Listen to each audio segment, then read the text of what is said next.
Hi friends, ரீசெண்டாக பார்த்தீங்கன்னா நான் இங்கே கூடுவாஞ்சேரி வரைக்கும் போயிருந்தேங்க. அப்போ தான் இந்த சென்னை பிரியாணி சொல்லிட்டு பார்த்துருந்தேன். கரெக்டாக ஒரு மசூதிக்கு ஆப்போசிட்லேயே இந்த பிரியாணி ஷாப் இருந்தது. இந்த கடையில் பார்த்தீங்கன்னா செம்ம கூட்டமாக இருந்தது. அங்கே ஒருத்தர்கிட்ட கேட்டேன், இந்த பிரியாணி எப்படி இருக்கணும்? உண்மையாக சொல்கிறேன் தம்பி, செம்ம டேஸ்ட்டாக இருக்கும், நீங்கள் போய் ட்ரை பண்ணி பாருங்கன்னு சொன்னீங்க. இந்த இடத்துல பார்த்தீங்கன்னா chicken biryani, mutton biryani, chicken 65, mutton pieces எல்லாமே இங்கே பார்த்தீங்கன்னா அவைலபிளாக இருக்குதுன்னு சொல்லிட்டாங்க. நம்ம போய் சொன்னோடனே அண்ணன் கடன்னு அடிச்சுட்டே இருக்காங்க. டபரா பார்த்தீங்கன்னா நான் போகும்போதே கிட்டத்தட்ட ஒரு 1 ஹவருக்குள்ளேயே ஒரு டபரா காலி அடிச்சிங்க. ஸோ டேஸ்ட் நல்லா இருக்கும்னு பார்த்தேன்.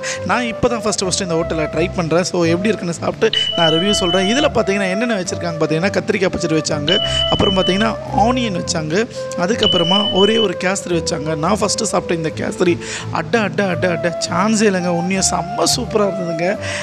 எனக்கு எஸ்பெஷலி இந்த கேசரி பார்த்தீங்கன்னா ரொம்ப பிடிச்சிருந்தது. ஸோ நெக்ஸ்ட் அவங்க கொடுத்த பிரியாணி பார்த்தீங்கன்னா 120 ருபீஸ்க்கு தாங்க ட்ரை பண்ணேன். கால் பிளேட் தாங்க ட்ரை பண்ணேன். இதில் பார்த்தீங்கன்னா 2லேருந்து 3 பீசஸ் கொடுத்துருந்தாங்க. பீசஸ் பார்த்தீங்கன்னா நல்ல ஜூஸினஸாக இருந்ததுங்க. ரைஸ் கூட பார்த்தீங்கன்னா நல்லா பாஸ்மதி ரைஸ் கொடுத்துருந்தாங்க.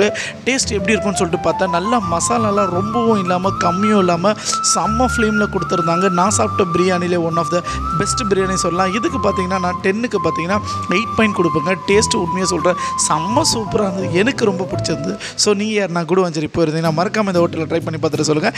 இவங்க பார்த்தீங்கன்னா மேரேஜ் கேட்டரிங் கூட பண்ணிட்டு இருக்காங்க. ஸோ நான் உங்களோட டீட்டெயில்ஸும் இதில் தரேன். ஸோ உங்கள் மேரேஜுக்கு வேணும்னா இதை யூஸ் பண்ணி பார்த்துட்டு சொல்லுங்கள். லைக் பண்ணுங்கள், ஷேர் பண்ணுங்கள். Bye bye, Tata.